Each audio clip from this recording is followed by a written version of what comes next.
First off, if you think I'm doing this because it's popular to dunk on this franchise since the past 4 entries have skewed the timeline, as well as the boundaries of logic, reality, common sense, and reasoning, as well as made anyone who bears witness to the sad excuse for the writing and storytelling lose significant amounts of brain cells and probably her from pulling it out in sheer anger at the monumental levels of stupidity that went into this cinematic abortions that are Halloween 2018 and Halloween Kills. David Gordon Green is an unadulterated fucking hack of unparalleled proportions, along with his co-conspirators in this crime against an otherwise enjoyable franchise, sans 4 entries, this schlock included, are Scott Teems, who I have never fucking heard of, and Danny McBride, who at one point I thought was somewhat humorous. Now he can go fully eastbound and down on himself. For those of you who didn't get that reference, Danny McBride can go and suck his own dick. That's the only punishment I see fitting for unleashing this literal shitstorm of garbage onto the unsuspecting audiences who thought this was actually going to be something resembling a movie based on the original characters that John Carpenter and Deborah Hill created all those years ago. I think all that Activia has made the shit in Jamie Lee Curtis' bowels flow north into her brain. Because if she thinks that this portrayal of Laura Strode is anything but contrived garbage that's handcuffed to terrible writing and insanely irrational character motivations, this, coupled with the fact the writers mounted a limp-wristed attempt at commentary on the modern-day mob mentality that landed about as solidly as a punch from a toddler, makes the over-the-top kills and rampant overkill that are completely uncharacteristic of the franchise's main villain, Michael Myers. Or as I like to call him, Evil Will Shatner, who's now been to outer fucking space. Take that, George Takei. But that's enough of my preamble. Now it's time for me to review this fucking god-awful movie, which means that I'm forcing myself to watch this trash for an unprecedented 4th time, which is 4 more than I wanted to see this motherfucker in the first place. Now, that Stool Bend, Virginia's favorite son is adequately angered, let's begin my review of Halloween Kills. I fucking hate this movie so much. My name is Cleveland Brown, and I am proud to be. This movie sucked more dick than John Holmes trying to maintain relevancy at the end of his career. The end. No, seriously though, Blumhouse is absolute garbage that ruin everything they touch. And we open this movie with Allison's boyfriend, Cameron or whatever the fuck his name is, calling his big-faced, half-finished car-looking friend Oscar, who's a dead simp on a fence. And then he happens across Officer Hawkins bleeding out on the street after being stabbed by dollar store Dr. Loomis, that asshole Sartain in that last godforsaken movie. And we go right back into a flashback sequence to 1978, which aesthetically was pretty well done. But they could have actually done some writing and cut out about 20 minutes of flashback exposition dumping. Speaking of dumping, this movie reminds me of a giant shit I took once after going to Waffle House. Of course, we get background on Lonnie as a kid, because he's one of the characters that gets trotted out for nostalgia, along with Tommy Doyle, Lindsay Wallace, Nurse Murray and Chambers. Also, the scene where childhood Lonnie has his encounter with Michael Myers. The station wagon he escaped from Smith Grove Sanatorium in is in plain sight behind the officers before they enter the Myers house, and one of them dies inevitably. Frank Hawkins' partner is attacked by Myers, and it takes Hawkins so long to respond, he shoots his partner in the neck because he's a horrible fucking shot, and lets Myers escape the house into the front yard only to be apprehended. The Loomis footage looked good, but the voice was terrible. Hawkins reveals later that he stopped police officers from executing Myers right there on the lawn. So this whole fucking thing is your fault. You son of a bitch, I wish Sartain would have fucking killed you. This movie picks up in 2018 on Halloween night at a bar where all our returning alumni have their backstory told to a new character by our informative bartender, who's one of the most entertaining characters in the whole movie. Anthony Michael Hall's Tommy Doyle tells the story on stage and formally introduces the returning characters, and they toast to Laurie Strode, who they have no idea was attacked and almost killed by Myers. Again. Which brings us to the contentious firefighter slaughter scene, which hasn't been done in this series yet. We've had plenty of Haddonfield police slaughtered multiple times, and it all starts with a fireman falling through the floor, and out comes Myers to kill him with his own axe. Pull another unsuspecting first responder down and slaughter him as well, because they're both stupid. Then proceed to gut at least 11 or 12 armed and physically capable men who all attack at one time, or individually, I should say, because the writers are completely fucking stupid and have no idea how a real scenario like this would play out because they're literally fucking cunts. I have to go back to Myers' initial attack once he emerges from the house almost unscathed, sans a few minor burns to his mask. He's being shot with a fire hose from a truck, which can send a 200-pound-plus man flying backwards, but literally does nothing to Myers. Then he kills at least 4 of them on screen completely unopposed, basically. Anyone who knows a full-time firefighter knows these men and women are in peak physical condition for the most part, and have the ability to think on their feet and make quick decisions in high-stress situations. So do you really think that all these motherfuckers would have just stood by idly and seen their brothers murdered one by one? Maybe they would have all attacked at once with their melee weapons. Maybe they would have fled in an act of self-preservation.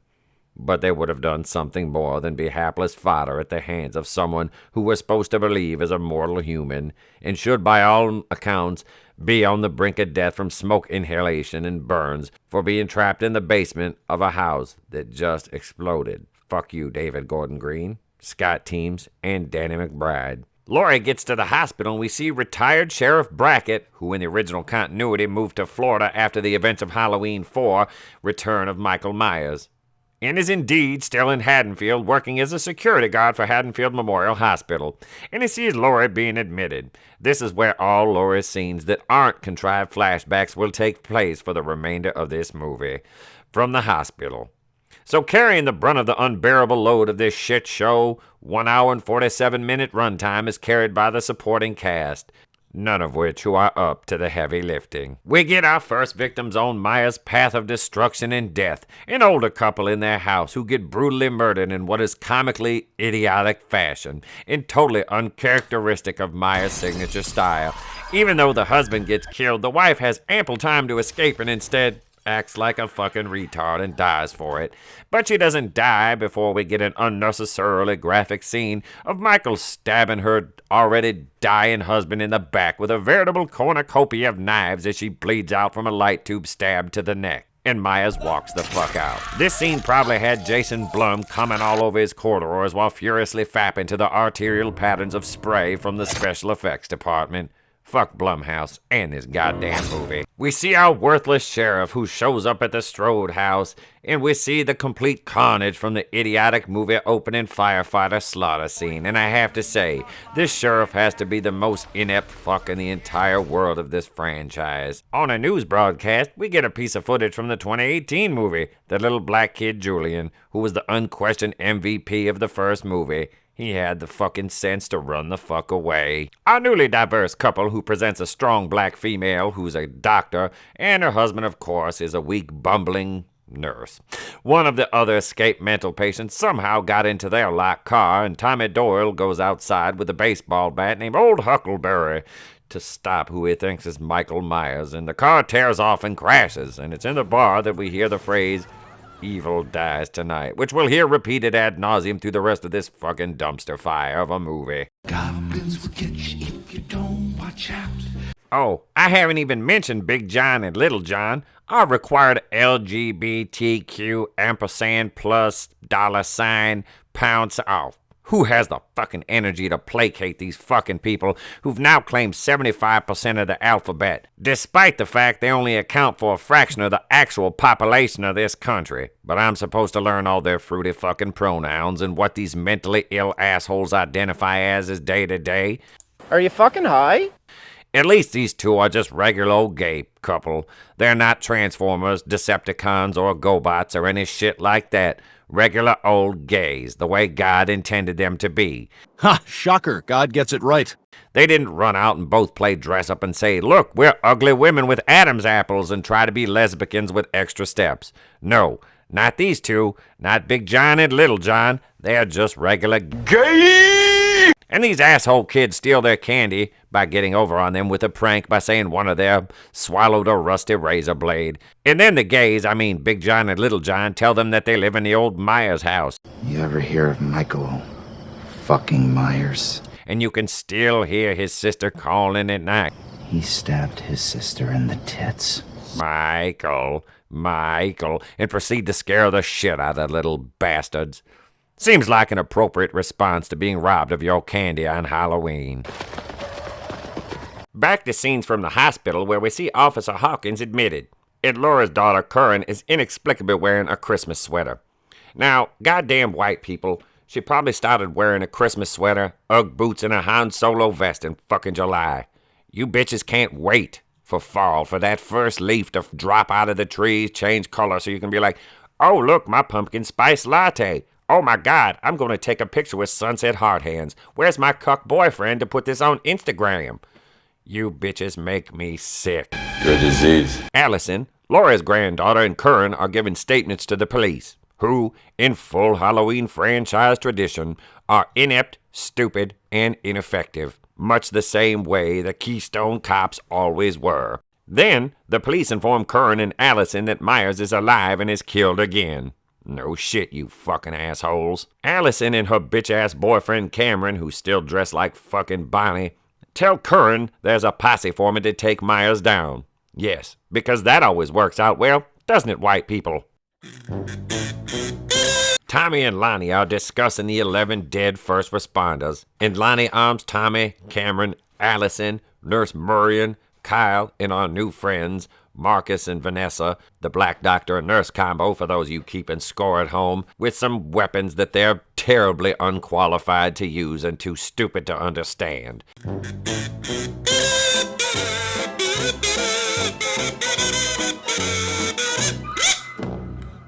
Tommy drives around recruiting regular people to hunt Michael Myers. Yes, because the creation of a lynch mob always ends well, as I said in the previous paragraph.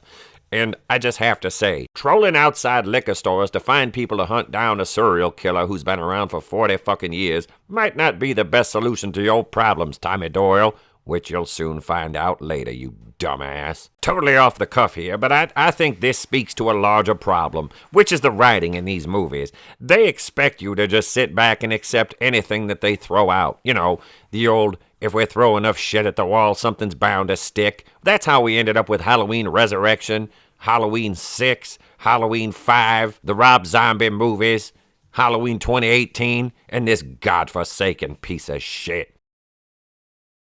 Now, correct me if I'm wrong, but it's as if these assholes have no respect for their audience whatsoever, and seriously doubt their intelligence or acumen enough to figure out a regularly written plot with story points and things that actually make sense, you know, continuity, character development, things of the like. But no, not Blumhouse, not Scott Teems, and not that fat mullet-wearing bitch Danny McBride.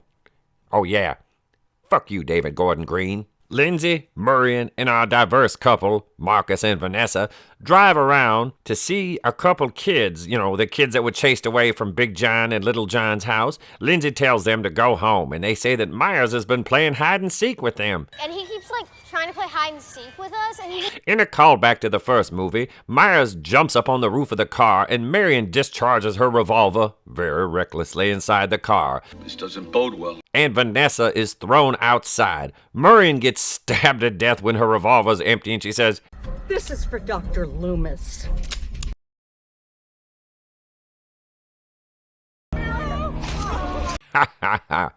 Oh, Marcus, our dumbass male nurse, tries to choke Michael Myers with his stethoscope, and that fails miserably. Then his toothpick-ass wife comes strolling up like female Black Dirty Harry, shooting a Desert Eagle, which in reality she wouldn't be able to handle. But she fails, and the pistol gets hit by the car door, and she shoots herself right in the fucking face. You are one pathetic loser. Leaving only Lindsay Wallace from this group alive, and she hits Myers with a bag of bricks and then runs. Yada, yada, yada, she gets away after a stupid sequence that drug on for way too long. Keeping in mind that Myers is human, getting hit in the hit twice with a bag of bricks would have sufficiently incapacitated our villain. But the plot says no, so fucking logic be damned. Why? This is one of the only good scenes in the whole movie, and it's an homage to Halloween 3 Season of the Witch. As Maya staged the bodies of Murian, Vanessa, and Marcus on the playground equipment wearing silver shamrock masks. These are found by Lonnie, Tommy, Allison, and Cameron. If I may speak on Halloween 3 Season of the Witch for a moment as it relates to the franchise of Halloween. It was supposed to kickstart an anthology series, but most of the new viewers of this, the people that are just discovering the Halloween franchise, are too fucking stupid to realize that, and all they do is piss themselves and say, but Michael Myers isn't in this except for one clip when Tom Atkins and his glorious mustache are sitting in the bar and they show a preview for Halloween on the TV. That was the point, you fucking dummies. This movie is actually greatness as a standalone film, but you people are too fucking stupid to realize that. Halloween 3 Season of the Witch, despite the lack of Michael Myers and connectivity to the continuity of the mainline franchise, is still a better standalone Halloween movie than Rob Zombie's abortions or either of David Gordon Green's pieces of shit. Dun, dun, dun. We get another sequence of Hawkins and Laura in the hospital together in the same room, and Laura tells Hawkins they killed Myers, and he's like, that's mighty fine, and more useless exposition. Meanwhile, the townsfolk are riled up by Tommy Doyle in the lobby of Haddonfield Memorial, and this is where we get the evil dies tonight. Evil dies tonight! Evil dies tonight! Chanting the allegory between the movie and mob mentality that is so pervasive in our current culture. So fuck you, David Gordon Green. Your movie dies tonight. It's also worth mentioning at this point that Laura turns Tommy loose and tells him to go find Myers and kill him when Tommy comes in, and Karen confirms that Myers did not perish in the fire at Laura's compound. Laura basically seals the fate of all these idiots that Tommy riled up to hunt down Michael Myers, but we'll get to that later on, because Laura at this point tells Tommy, Go! Find him, Tommy! Back at the old Myers / Big John Little John residence, we get the John Square duo ready to scare what they think are kids, and they go out to the front porch area and fail to lock the back door, which they find... oh God, they forgot to lock the back door and they're gay. You serious? Which they find open with a bloody handprint on the wall. At this point, Someone's in our house. rationally thinking adults would leave the house and call the police. But no, these dumb bastards brandish knives and attempt to find who's in their abode. Spoiler alert, it's Michael Myers, you fucking twats. Of course they separate. Big John upstairs and Little John downstairs. So Big John dies first, in an eye-popping scene that calls back to a movie that didn't even have Michael Myers in it, Halloween 3, and Little John meets a similar fate after finding his man on the floor and Myers looking out the window, and is killed off camera. Meanwhile, back at the ranch, our other escaped mental patient has everyone, including hospital staff, chasing him around thinking he's Michael Myers, despite being like 5'4", and Laura calls them all fucking sheep, because she knows it's not Michael Myers as she's stumbled out of a hospital bed and into the hallway for some fucking reason. Cameron's mom wanders by a room and sees her big-faced son dead on a table. And the chase continues, with Curran being knocked down by a fucking doctor going down the stairs, and then two bumbling hospital employees trip over him and fall down and hopefully break their fucking heads. The sheriff utters his only meaningful dialogue in the movie and yells in the stairwell as the crowd surrounds him because evil dies tonight. Turns out Hawkins stopped Loomis from executing Myers on the lawn outside of his house back in 1978, after the Haddonfield police were beating the shit out of him. Are you fucking high? Curran finds our patient and talks him down, tries to help him escape, but he ends up jumping off the roof in a scene that was totally out of place totally in this movie. No one gives a fuck about this random loony fucker who goes on a wily coyote off the roof in a sequence that is little more than a 10-minute detour without a payoff. Lonnie, Cameron, and Allison have the genius idea to go back to the Myers house to face Michael, which seems rather idiotic if you really think about it, because Lonnie decides to go in alone. He was a retard. Allison and Cameron walk into the house like they're some kind of law enforcement duo, which is hilarious because they're basically nothing more than glorified children in this movie. And they hear a gunshot and go in. It's funny because they failed to clear either corner when they first entered the house, making them susceptible to attack from either side flank. And they shoot a pumpkin because they're stupid teenagers. Allison and Cameron go upstairs to find the not-so-ambiguously gay duo's bodies staged with a record playing. And Cameron goes to look for his dad and finds him folded up in the attic ladder dead. Blood drips on his hand, and then he gets bum-rushed and stabbed in the gut, and then completely obliterated by Myers as Allison watches after getting thrown down the stairs. And as Allison screams, Myers decides to 180 Cameron's fucking head.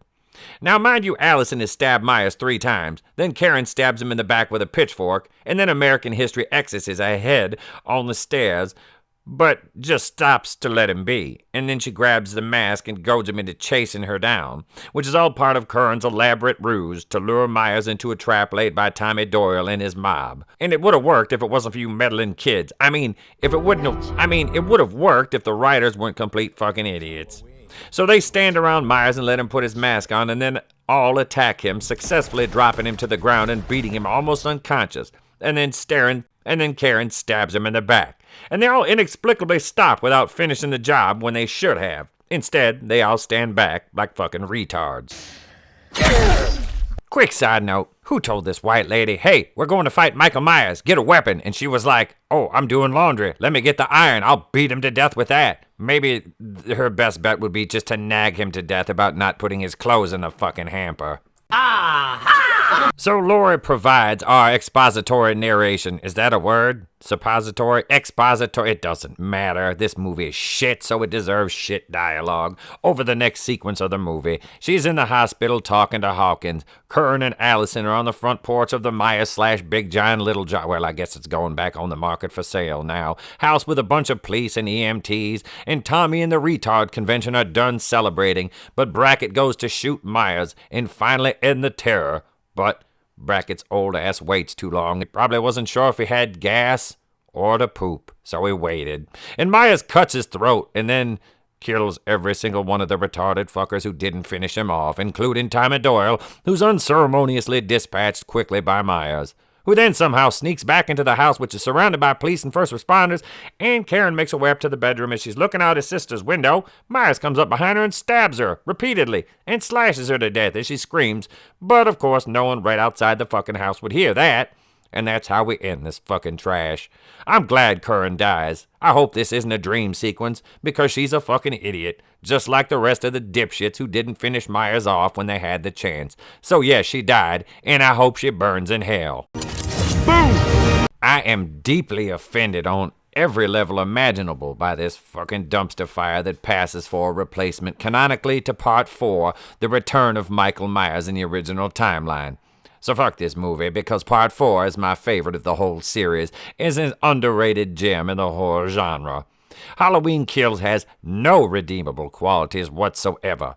The characters are fucking morons who are relegated to stupid decision-making. The dialogue is absolute shit. Character motivations didn't make any sense and seemed forced for the sake of plot that was written in crayon by Helen Keller and proofread by Stevie Wonder. What they were trying to do with the attempts to make an allegorical connection between the mob rule in today's society and the idiocy of the Evil Dies Tonight club in this movie, I don't know. But because the writers are fucking half-wit cunts, it falls flat on its face much the same way that Vanessa did when she shot herself in the face with that Desert Eagle.